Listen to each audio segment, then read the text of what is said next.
Salam damai sejahtera bagi kita semua. Berjumpa kembali dengan saya di channel ini.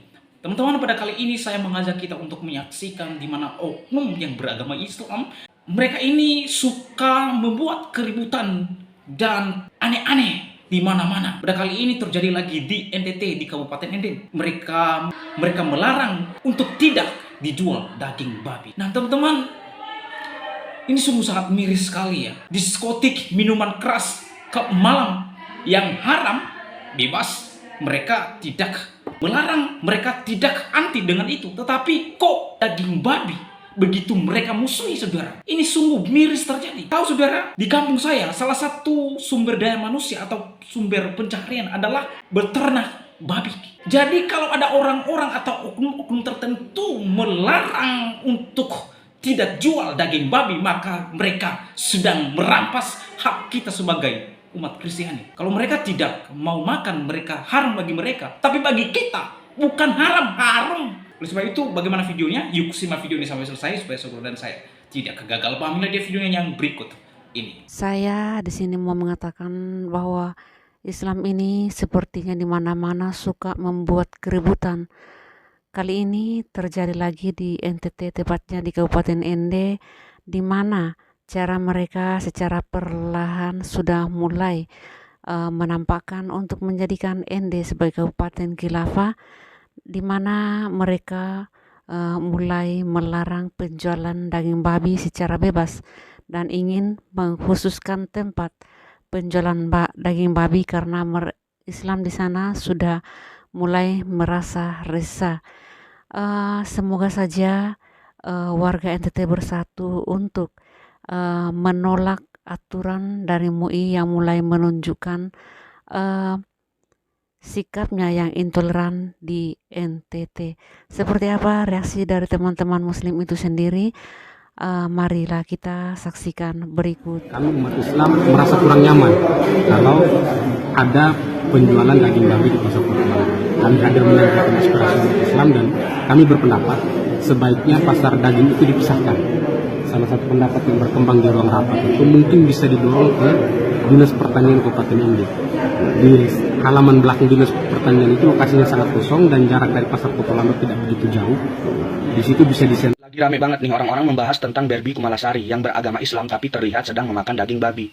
Nah, kalau menurut gua itu kan urusan dia sama Tuhan. Itu hak dia mau makan daging babi apa enggak. Walaupun dia beragama Islam, kalau dia mau makan daging babi, ya apa salahnya, dosa tanggung-tanggung sendiri. Kenapa lu pada yang repot? Kenapa lu pada yang ribet? Selama dia tidak mengucapkan kata-kata yang bakal dianggap menistakan satu agama, ya apa salahnya? Sebagian orang dari agama kita, agama Islam, hanya mengharamkan daging babi. Tetapi minum-minuman keras, berhubungan di luar nikah, bahkan sampai korupsi, itu kan haram juga. Tapi masih banyak orang-orang yang dalam agama kita, agama Islam, melakukan hal itu. Kenapa itu dinormalisasi? Gua aja, biarpun babi haram, gua tetap makan. Dan ini yang namanya pork belly. Aku tuh belum pernah loh nyoba pork belly itu apa sih. Ini ya, ini kayaknya menarik banget. Ini udah matang belum? Udah ya, itu udah. Ini udah ya? Itu kita coba dulu yuk. Katanya orang-orang pork belly itu enak. Gua nggak ngerti pork belly ini apa. Yang gue tahu cuma makan doang. Oke. Enak banget.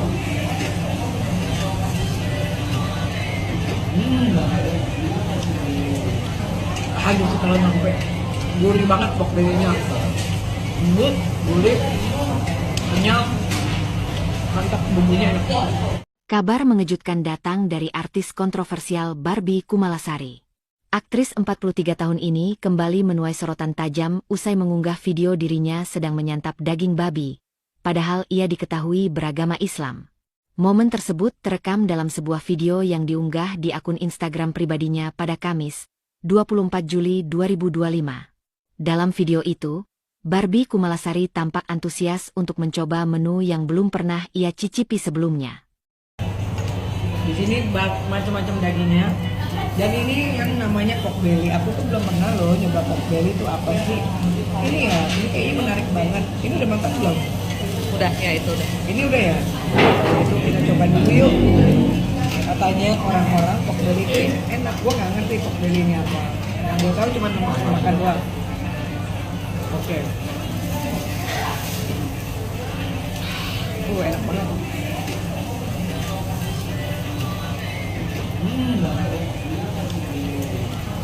Aduh, kalau sampai gurih banget pork belly-nya. Lembut, gurih, kenyal, mantap bumbunya. Ini biasanya guys.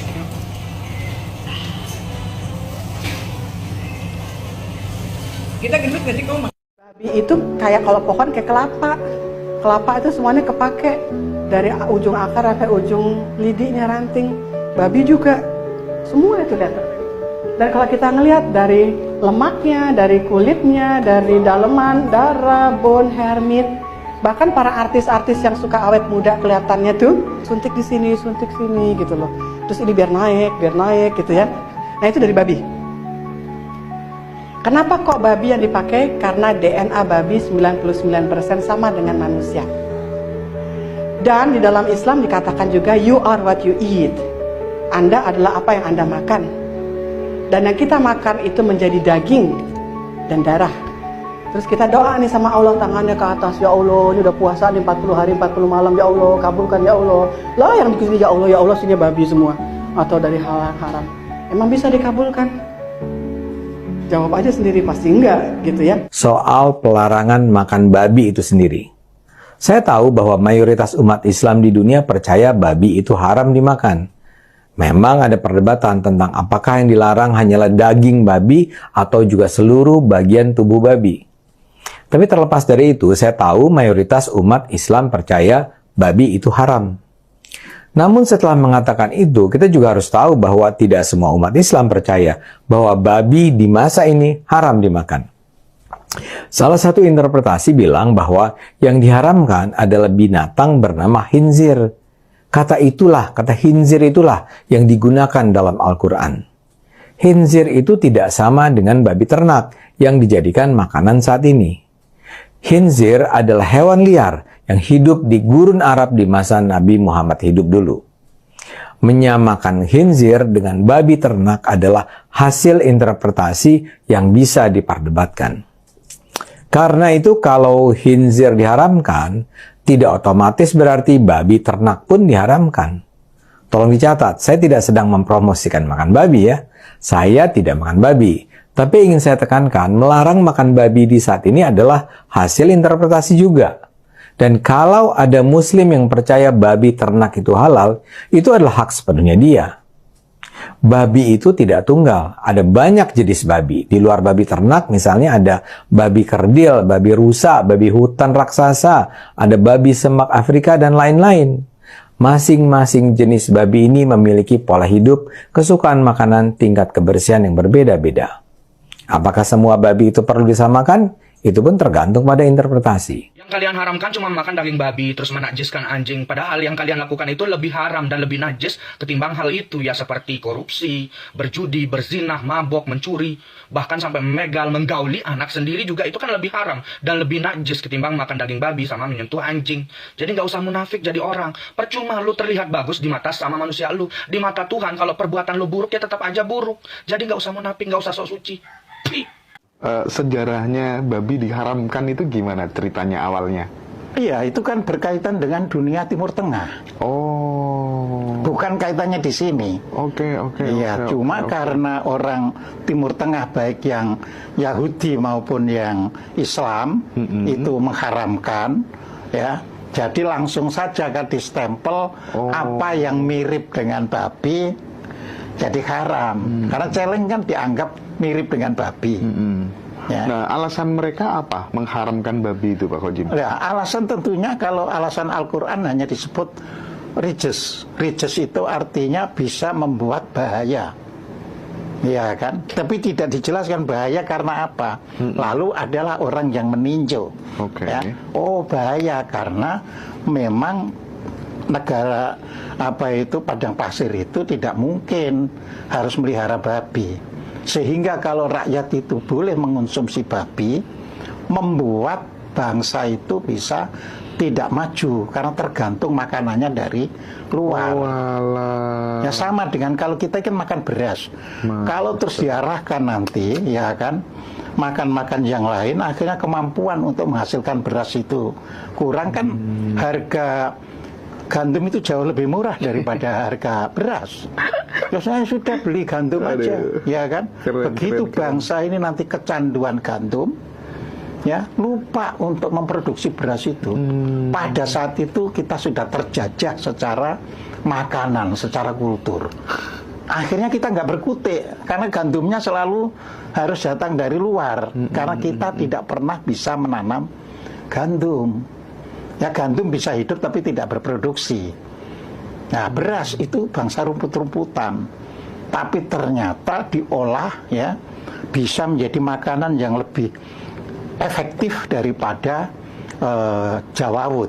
Ya, jadi makanan kita sebelum padi itu jawawut. Ya, yang jawawut itu oleh orang Barat itu Jawa ut. Akhirnya Jawanya hilang, tinggal utnya. Ya, jadi ut itu dari kita. Ya. Mengapa kita tinggalkan? Karena menemukan padi yang lebih efektif, artinya dalam 1 hektar yang sama produksinya lebih banyak. Nah, tapi kalau kita diganti misalnya dengan gandum, mati kita.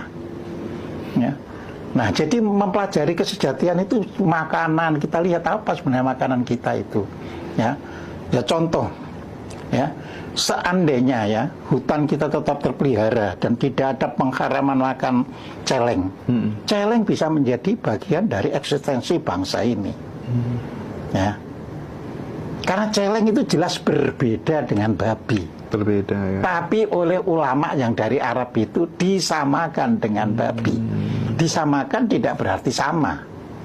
Ya, itu tadi kan dalam politisasi harus ada yang membuat ini. Berarti babi diharamkan tuh unsur politik, unsur kepentingan terhadap bangsanya, bangsa Arab. Iya.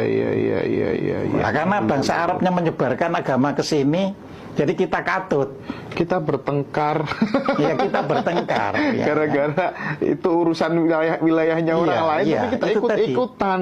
Ya, karena kita tidak mau beranjak untuk meningkatkan kekuatan diri kita. Kita hanya pada fase yang sudah saya sampaikan hanya sampai level 2. Ya.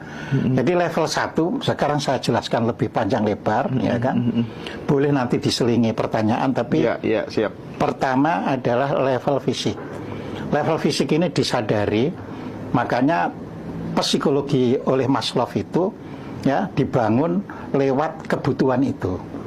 Jadi manusia itu tidak membutuhkan yang lain-lain pada masa awalnya, butuh hidup. Ya, nah hidup itu berkaitan dengan sumber alam. Tidak akan ada orang hidup yang berani meninggalkan sumber alamnya. Makanya jangan heran orang Burma, orang Thailand sampai kalajengking, ya kan, ulat segala macam, ketunggeng dimakan karena itu sumber alamnya. Untuk ini, nah kita tadi kan ikan, sebenarnya ikan laut sumber alamnya itu, ya. Mengapa terus kok tidak ikan? Karena masuknya agama Islam. Nah, di sini masuk politisasi.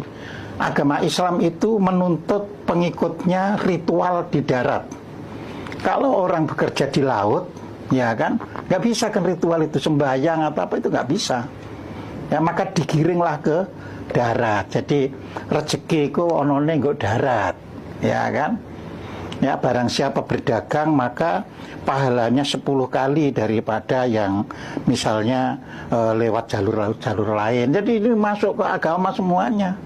Ya, sehingga kita yang tradisinya makan ikan seharusnya jadi orang yang cerdas, gak bisa makan ikan. Ya, makanya yang di darat-darat saja.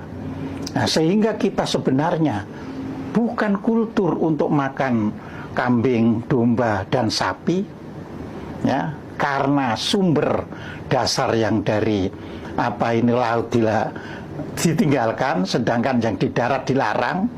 Ya, akhirnya menjadi pelihara sapi dan itu sampai hari ini nggak bisa mencukupi kebutuhan kita. Ya sapi pasti impor, ya kambing domba ya pasti impor. Nah selama kita impor, itu saya terangkan di dalam seminar ketahanan nasional, Mas. Selama kita impor, kita itu membuang sumber daya istilahnya. Artinya uang yang seharusnya untuk mendidik, seharusnya untuk membangun perekonomian itu hanya dibuang ke WC. Karena makanan itu larinya ke WC. Dan itu mahal. Ya. Kita impor gandum itu bisa lebih dari 10 miliar dolar. Ya. Tapi ya nggak rupa apa-apa. Tapi kalau 10 miliar dolar tadi untuk mendidik rupa apa-apa. Nah, dirangsangnya oleh kekuatan global. Jangan sampai pinter. Ya. Jadi akhirnya kita berkutat untuk hidup. Ya. Nah, hidup itu ada batasan ruang dan waktu, Mas. Makanya sekarang yang dinaikkan adalah permainan di tingkat emosi. Ya. Nggak apa-apa ya, kurang apa itu makan atau ini asal seagama. Nah, ini permainan di tingkat emosi. Nah, gitu loh. Nah, kalau kamu bisa nerima anugerah Tuhan sebagai orang Islam nanti masuk surga. Nah, makanya karena ini permainan emosi yang terkait hidup dan mati, berani untuk membunuh orang yang dianggap merusak sistem kepercayaannya. Nah, jadi itu sampai level 2 ya. Nah, orang yang masih menyadari aslinya dia orang-orang yang disebut kepercayaan itu. Makanya tadi pada sesi yang lain saya sampaikan mereka itu ada kurang lebih 300-an yang tercatat. Tapi bikin gambar dulu, bagaimana gambar? Kalau ada pasar apa nih, ada pasar yang mau gimana Bupati ini kan dibuat. Andai kan ada pasar babi, bikin satu jalur khusus untuk itu. Ya tergantung gimana keinginan Bupati, apa keinginan kan. Yang penting aman aja nih. Ya. Jadi pada dasarnya apa namanya dari apa forum kerukunan umat beragama terima dengan kita kembali kepada Bupati, kita kembali kepada beliau. Yang tadi beliau sudah bilang, beliau akan bikin suatu apa? Beliau akan bikin pasar daging, ya pasar daging di situ. Di luar daging bebek, ya beliau akan bikin pasar daging di luar bebek dan nanti dilihat perkembangannya bagaimana. Nanti ada jalur khusus untuk bebek ya, dia buat dan beliau itu pakai kaca semua. Beliau akan bikin macam apa? Ruangan penjualan itu dengan kaca semua, sehingga tidak ada lalat pun tidak bisa terbang dan segala macam tidak ada sini. Orang yang beli di situ juga dia keluar lewat jalur khusus, ya, jalur khusus. Itu yang tadi kita saran juga dan beliau menanggapi. Kalau kita respon kami hari ini bersama ormas Islam lainnya yang dipimpin oleh Majelis Ulama Indonesia menghadiri pertemuan bersama Kabupaten D. Ini terkait dengan isu yang lagi berkembang di media sosial yang lumayan ramai, yang menyita perhatian banyak orang dan terjadi perdebatan yang menurut kami sudah tidak relevan dengan niatnya Bupati pada saat menyampaikan pernyataan. Hari ini kami ketemu langsung Bupati dan beliau menyampaikan secara langsung rencana beliau untuk merelokasi pedagang daging ke pasar Botolando. Jadi pada prinsipnya kami dari Korpus Alumni Himpunan Mahasiswa Islam menyetujui relokasi pedagang babi disentralkan di satu tempat, sehingga pedagang babi saudara-saudara kita yang berjualan babi di pinggir jalan itu disentralisasikan di satu tempat. Rencana Bupati ke pasar Botolando, hadirnya kami ormas Islam itu untuk berdiskusi. Sebaiknya jangan di situ, karena lokasi pasar Botolando yang pasar heterogen untuk semua orang bisa akses, dan kami umat Islam merasa kurang nyaman kalau ada penjualan daging babi di pasar Botolando. Kami hadir mendengarkan aspirasi Islam dan kami berpendapat sebaiknya pasar daging itu dipisahkan. Salah satu pendapat yang berkembang di ruang rapat itu mungkin bisa didorong ke Dinas Pertanian Kabupaten Nd. Di halaman belakang Dinas Pertanian itu lokasinya sangat kosong dan jarak dari pasar Botolando tidak begitu jauh. Di situ bisa mendukung penutupan penjualan daging babi yang sudah makin marak di mana-mana dan itu banyak hal termasuk dari kesehatan kan itu juga kita wajib melindungi kita.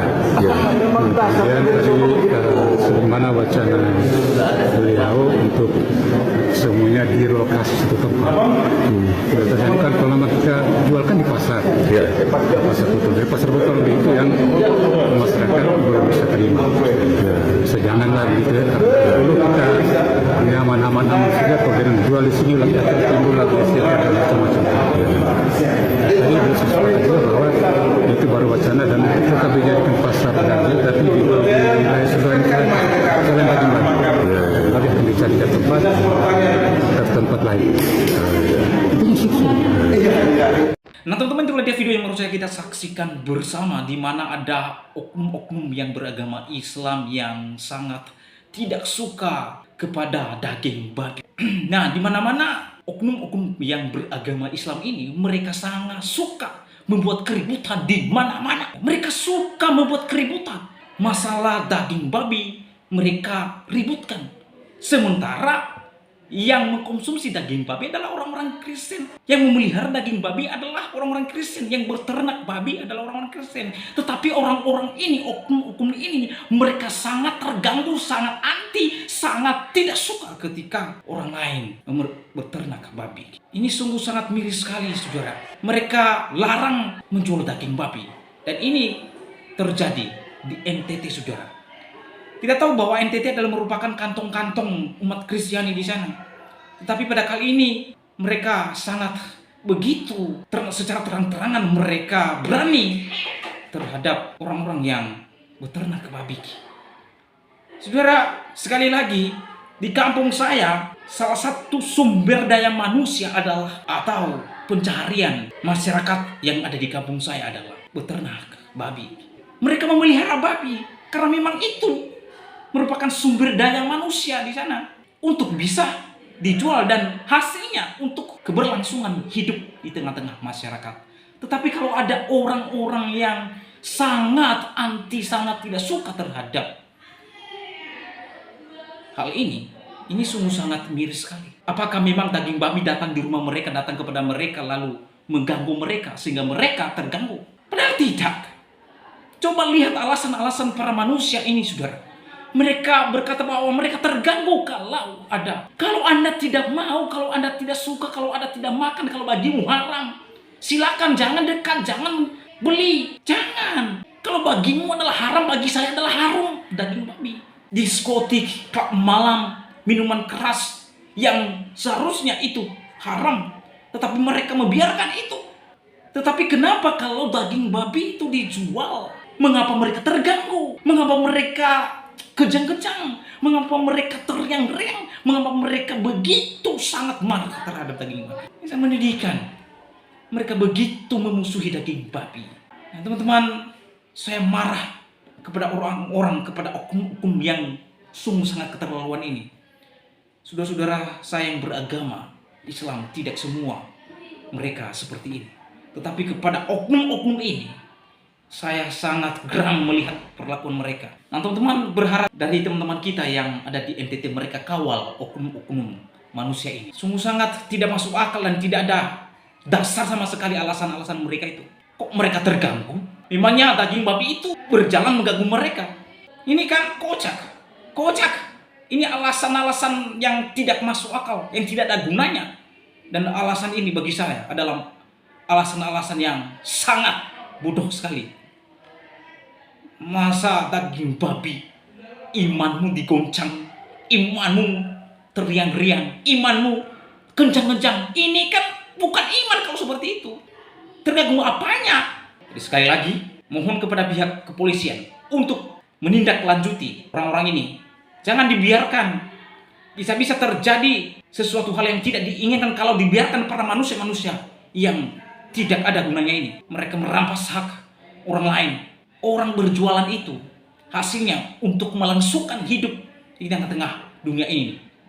Jadi kalau ada orang yang melarang untuk tidak menjual, sementara itu merupakan sumber daya manusia, sumber pencaharian masyarakat tertentu, lalu ada orang yang mengganggu dan melarang serta tidak suka, maka ini bukan manusia yang normal. Orang seperti ini, mereka merampas hak kita sebagai warga negara. Jadi oleh sebab itu, saudara, bagaimana tanggapan dan pendapat saudara? Viralkan video ini supaya pihak kepolisian segera menyiduk manusia-manusia ini dan diproses secara hukum supaya mereka ini tidak berkeliaran di mana-mana.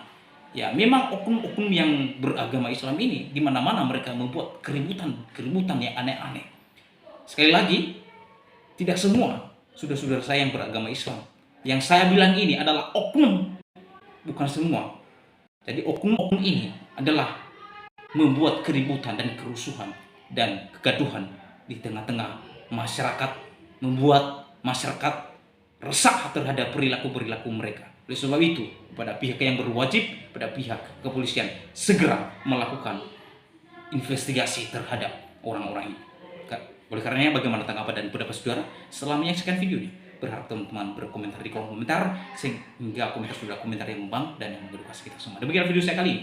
Sampai bertemu di video saya selanjutnya. Tuhan Yesus memberkati kita semua. Shalom.